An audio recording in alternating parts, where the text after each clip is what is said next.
Good morning students. सो आज का जो हमारा टॉपिक है वो है फिज़िक्स का unit number 4, that is electromagnetic induction. ठीक है, चैप्टर बहुत इंपॉर्टेंट है पेपर पॉइंट ऑफ व्यू से। EMI भी बोलते हैं हम इसको, शॉर्ट फॉर्म में इलेक्ट्रोमैग्नेटिक इंडक्शन।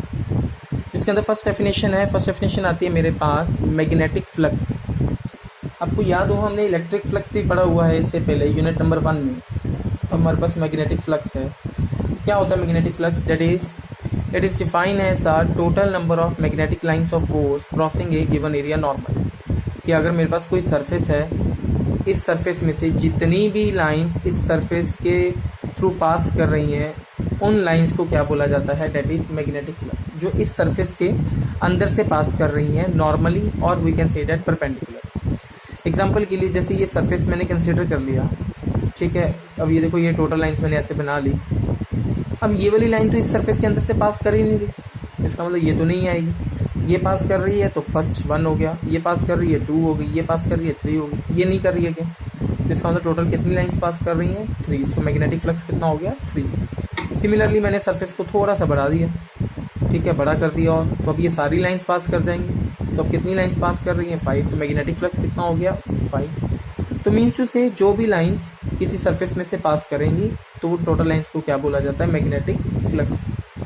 और जो इसका मैग्नेटिक फ्लक्स का जो फॉर्मूला है वो देखो किस किस चीज़ के ऊपर डिपेंड करता है। एक तो डिपेंड कर रहा है मैग्नेटिक फील्ड के ऊपर। जितनी लाइंस ज़्यादा होंगी उतना फ्लक्स भी तो ज़्यादा होगा। इसका मतलब फ्लक्स का फॉर्मूला एक तो डिपेंड करता है बी के ऊपर, मैग्नेटिक फील्ड। नंबर 2, जैसे यहाँ पर मैंने एरिया बड़ा कर दिया था, तो ये जो लाइंस इस एरिया के अंदर से नहीं जा रही थी वो भी जाना शुरू कर दी। इट मीन्स एक तो डिपेंड करता है एरिया के ऊपर। एंड द थर्ड वन, जो ये सरफेस है और ये जो लाइन है वो जिस एंगल के ऊपर लाइंस पास कर रही हैं एक उसके ऊपर, दैट इज कॉस थीटा। तो फॉर्मूला बन गया BA कॉस थीटा। यूनिट क्या बनेंगे? मैग्नेटिक फील्ड के यूनिट क्या होते हैं हमें पता है, टेस्ला। एरिया के मीटर्स के, तो ये बन गया टेस्ला मीटर्स के, और वी कैन से डैट इसका अदर नेम है वेबर। ठीक है, तो इसको वेबर भी बोला जाता है, WB से। क्लियर? फिर आता है बड़ा इंपॉर्टेंट काम, that is Faraday experiment. Faraday ने क्या किया? उसने कुछ एक्सपेरिमेंट परफॉर्म किए थे। कैसे? उसने एक तो क्या किया, मैग्नेटिक फील्ड ली इनवर्ड, और उस मैग्नेटिक फील्ड के अंदर उसने एक कंडक्टिंग कॉइल प्लेस कर दी जिसके अंदर से करंट पास कर सकता है, कंडक्टिंग कॉइल। उसने फर्स्ट एक्सपेरिमेंट में क्या किया कि मैग्नेटिक फील्ड को चेंज किया, मतलब इंक्रीज कर दिया, डिक्रीज कर दिया, कुछ भी। कंडक्टिंग कॉइल इसके अंदर पड़ी हुई है। ये मैग्नेटिक फील्ड इनवर्ड है, क्रॉस का मतलब अंदर की तरफ होता है, डॉट का मतलब बाहर की तरफ। तो उसने क्या किया, मैग्नेटिक फील्ड को चेंज किया। जैसे ही उसने मैग्नेटिक फील्ड को चेंज किया, उसने ऑब्जर्व किया कि वहाँ पर एक जादू वाला काम हो रहा था। वो जादू वाला काम क्या था कि मैग्नेटिक फील्ड को चेंज करने से वहाँ पर एक जादू वाली वोल्टेज, मतलब अपने आप ही पता नहीं कहाँ से एक वोल्टेज पैदा हो गई। अगर वोल्टेज पैदा हुई है तो डेफिनेटली करंट भी होगा, पता ही है ओम्स लॉ के अकॉर्डिंग V = I है ना। तो वहाँ पर एक जादू वाला वोल्टेज, जादू वाला करंट पैदा हो गया, मतलब अपने आप पैदा हो गया।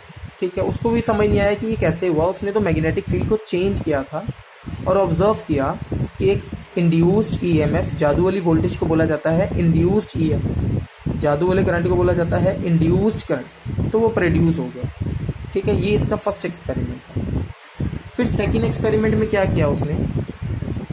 सेकेंड एक्सपेरिमेंट में क्या किया कि मैग्नेटिक फील्ड को चेंज नहीं किया, कांस्टेंट। लेकिन अब उसने क्या चेंज कर दिया? एरिया चेंज कर दिया। अगेन उसने क्या ऑब्जर्व किया कि जैसे ही एरिया मैंने चेंज किया फैराडे ने, अगेन वो जादू वाली वोल्टेज, अगेन वो जादू वाला करंट आ गया, मतलब induced EMF, induced current again आ गया। इसका second experiment. Number 3, third experiment में क्या किया? उसने कहता B भी कांस्टेंट कर दिया, एरिया भी कांस्टेंट कर दिया। अब उसने क्या चेंज कर दिया? Angle theta. And again he observe that जैसे ही उसने एंगल इसको घुमाना शुरू किया, कॉइल को रोटेट करना शुरू किया, तो ही observe that again induced EMF और इंड्यूस्ड करंट आ गया। इट मीन्स उसके 3 एक्सपेरिमेंट जो थे वो क्या थे कि चाहे B चेंज करो, मैग्नेटिक फील्ड चेंज करो, चाहे एरिया चेंज करो, और चाहे एंगल चेंज करो, तीनों में से कोई भी चीज़ चेंज करोगे तो कौन आएगा, इंड्यूस्ड ईएमएफ और इंड्यूस्ड करंट आता है, ठीक है। और यही पूरे चैप्टर की डेफिनेशन है, जो चैप्टर का नाम है इलेक्ट्रोमैग्नेटिक इंडक्शन, और उसकी डेफिनेशन यही है। देखो क्या लिखा है, इट स्टेट्स दैट व्हेनेवर, ये तीन चीज़ें बोली थी कौन कौन सी, मैग्नेटिक फील्ड, एरिया और एंगल, तीनों को चेंज करने से, किसी एक को भी चेंज करने से इंड्यूस्ड ईएमएफ और करंट आता है।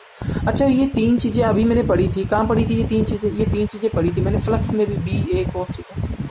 तो इसका मतलब बार बार इन तीन चीज़ों को बोलने के बजाय मैं सीधा एक ही वर्ड बोल दूँ, मैग्नेटिक फ्लक्स। तो वी कैन से डैट कि जब भी मैं मैग्नेटिक फ्लक्स को चेंज करूँगा, मैग्नेटिक फ्लक्स का मतलब चाहे बी हो, चाहे ए हो, चाहे थीटा हो, एंगल, कि जब भी मैं मैग्नेटिक फ्लक्स को चेंज करूँगा मेरे पास क्या आएगा, इंड्यूस्ड ईएमएफ आएगी, मतलब वो जादू वाली वोल्टेज आएगी, या जादू वाला करंट आएगा, इंड्यूस्ड करंट आएगा। क्लियर, डेफिनेशन क्लियर होगी आपको। फिर नेक्स्ट फैराडे, वो एक्सपेरिमेंट थे, अब फैराडे लॉ आए। फैराडे ने दो लॉ हमें प्रोवाइड किए थे।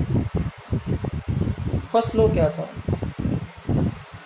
फर्स्ट लॉ था whenever magnetic flux linked with the circuit changes, EMF is induced in it and it lasts as long as change in magnetic flux continue। अभी जो पीछे पढ़ के आए क्या बोला फसलों में, कि जब भी मैग्नेटिक फ्लक्स चेंज होगा, फिर से मैग्नेटिक फ्लक्स का मतलब तीन चीज़ें, मैग्नेटिक फील्ड, एरिया और एंगल, इन तीनों में से कोई भी, जब भी मैग्नेटिक फ्लक्स चेंज होगा तो कौन आएगा, इंड्यूस्ड ईएमएफ आएगी या इंड्यूस्ड करंट आएगा। और ये कब तक आता रहेगा, जब तक मैग्नेटिक फ्लक्स चेंज हो रहा है। जैसे ही मैं इसको चेंज करवाना बंद कर दूंगा, ये भी बंद हो जाएंगे। क्लियर है। तो ये उसका फर्स्ट लॉ था कि जब भी मैग्नेटिक फ्लक्स चेंज होगा, इंड्यूस्ड करंट या इंड्यूस्ड ईएमएफ आएगा। फिर उसका आता है सेकंड लॉ। सेकंड लॉ इसके उल्टा है। फर्स्ट लॉ ने क्या बोला था, मैग्नेटिक फ्लक्स चेंज करो, इंड्यूस्ड ईएमएफ आएगी। सेकंड लॉ क्या बोलता है, जितनी भी इंड्यूस्ड ईएमएफ आ रही है वो किसकी वजह से आ रही है, मैग्नेटिक फ्लक्स को चेंज करने की वजह से। दोनों सेम ही है पर लैंग्वेज चेंज हो गई। फर्स्ट ने बोला था मैग्नेटिक फ्लक्स को चेंज करने पे इंड्यूस्ड ईएमएफ आएगी। सेकंड बोल रहा है कि अगर इंड्यूस्ड ईएमएफ आ रही है, इसका मतलब क्या है, मैग्नेटिक फ्लक्स चेंज हो रहा है। ठीक है, इसका मतलब अगर इंड्यूस्ड ईएमएफ आ रही है, इसका मतलब वो किसके इक्वल होगी, rate of change of magnetic flux. Induced EMF को स्मॉल ई से डिनोट करते हैं, इक्वल टू चेंज का मतलब φ2 - φ1/2। ठीक है, रेट है, रेट का मतलब विद रिस्पेक्ट टू टाइम होगा। प्रोपोर्शनैलिटी का साइन रिमूव किया तो कोई ना कोई कांस्टेंट के, तो ये बन गया E इक्वल टू के φ2 - φ1/t। ठीक है, के केवल 1 ले ली तो ये हो गया E इक्वल टू φ2 - φ1/t, और we can say that E equal to -dφ/dt। So this is our फॉर्मूले जो हम यूज़ करेंगे न्यूमेरिकल्स के लिए। तो इंड्यूस्ड ईएमएफ का फर्स्ट फॉर्मूला हो गया φ2 - φ1/t एंड सेकंड फॉर्मूला हो गया -dφ/dt। ये दोनों फॉर्मूले किसके लिए यूज़ करते हैं हम, न्यूमेरिकल के लिए। नेक्स्ट आता है इसके अंदर methods to produce induced EMF, कि इंड्यूस्ड ईएमएफ को कैसे कैसे प्रोड्यूस किया जाता है। अभी तो पढ़ा था हमने, क्या पढ़ा था, जब भी मैग्नेटिक फ्लक्स को चेंज करोगे तो कौन आएगा, इंड्यूस्ड ईएमएफ आएगा। मैग्नेटिक फ्लक्स में कौन कौन होता है, बी ए कॉस थीटा। इसका मतलब यही तीन चीज़ें हैं जो इंड्यूस्ड ईएमएफ को पैदा करती हैं। कौन कौन सी, एक तो मैग्नेटिक फील्ड, एक एरिया और एक एंगल। यही लिखा देखो, change in magnetic field, change in area और चेंज इन एंगल ओरिएंटेशन। तो नंबर 1 है चेंज इन मैग्नेटिक फील्ड। तो हमने फैराडे एक्सपेरिमेंट में पढ़ा था कि जैसे ही मैग्नेटिक फील्ड को चेंज करते हैं इंड्यूस्ड ईएमएफ आ जाती है। ये तो हो गया प्रूफ। नंबर 2 है चेंज इन एरिया। देखो जी, मैंने क्या किया, मैग्नेटिक फील्ड कंसिडर की इनवर्ट और एक कॉइल कंसिडर कर ली, ये PQRS, और अज्यूम कर लिया कि जो साइड PQ है ये वाली, it is free to move towards its left और राइट। ये लेफ्ट साइड और राइट साइड मूव कर सकती है फ्रीली, चाहे इधर ले जाओ चाहे उधर ले जाओ, कोई फर्क नहीं। सपोज करो ये देखो, सपोज करो कि मैंने इसको लेट कर लिया कि ये जो साइड पी के हुआ है ये मूव करके towards left through a distance dx। ठीक है, अब ध्यान से देखना, लेट इसकी जो लेंथ है वो मेरे पास x है, जो ब्रेथ है वो मेरे पास l है। ठीक है, तो एरिया का फॉर्मूला क्या होगा पूरी कॉइल का, length into breadth, that is area equal to x into L, x into L. अच्छा, जो मैंने उसके बाद मैंने क्या किया, कॉइल पी क्यू को लेफ्ट साइड मूव करा दिया था थ्रू डिस्टेंस dx। अब बताओ इस वाली कॉइल का एरिया क्या बनेगा, इस वाली कॉइल का लेंथ कितनी होगी इस कॉइल की dx, ब्रेथ कितनी है इस कॉइल की l, तो इसका एरिया क्या हो जाएगा, चेंज इन एरिया क्या हो जाएगा dx इंटू एल। अब एरिया चेंज हो गया तो फ्लक्स भी चेंज होगा, क्या होता है फ्लक्स का फॉर्मूला बी ए कॉस थीटा, यहाँ पे एरिया की वैल्यू पुट कर दो dx इंटू एल। ठीक, चलो फिर उसका EMF का फॉर्मूला क्या होता है, E equal to d phi by d t, मतलब d बाई डी टी और फाई की वैल्यू कितनी है b l d x, b l बाहर क्या बचा d x by d t, ये तो हमने +1 में पढ़ा है, d x by d t distance upon time is known as a velocity, तो ये फॉर्मूला बन गया E equal to b l v. Again बहुत इंपॉर्टेंट फॉर्मूला है, again numerical. Number 3, by changing the orientation, orientation का मतलब angle change करना, वो भी पढ़ा था हमने फैराडे लॉ में, है ना, जो आज मैंने करवाए, कि अगर हमने थर्ड पॉइंट पढ़ा था कि जैसे ही मैं कॉइल को रोटेट करता हूँ अगेन वो अपने आप ही जो है इंड्यूस्ड EMF और इंड्यूस्ड करंट आ जाता है, मतलब जादू वाला वोल्टेज जादू वाला करंट आ जाता है। So that is our third part, change in orientation. फिर आता है नेक्स्ट मेरे पास एडी करंट।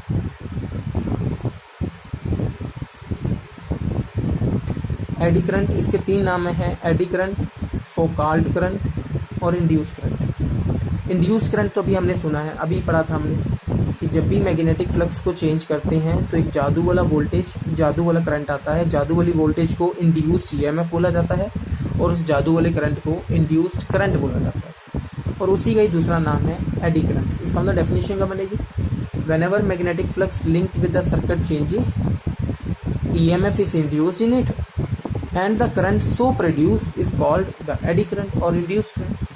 ठीक है, जब भी मैग्नेटिक फ्लक्स को चेंज करेंगे जादू वाली वोल्टेज आएगी, उस जादू वाली वोल्टेज की वजह से कौन आएगा, जादू वाला करंट आएगा, और उस जादू वाले करंट को क्या बोला जाता है, इंड्यूस्ड करंट बोला जाता है। क्लियर, इसकी कुछ एप्लीकेशंस हैं, क्या एप्लीकेशंस हैं, number 1, it is used in electromagnetic damping.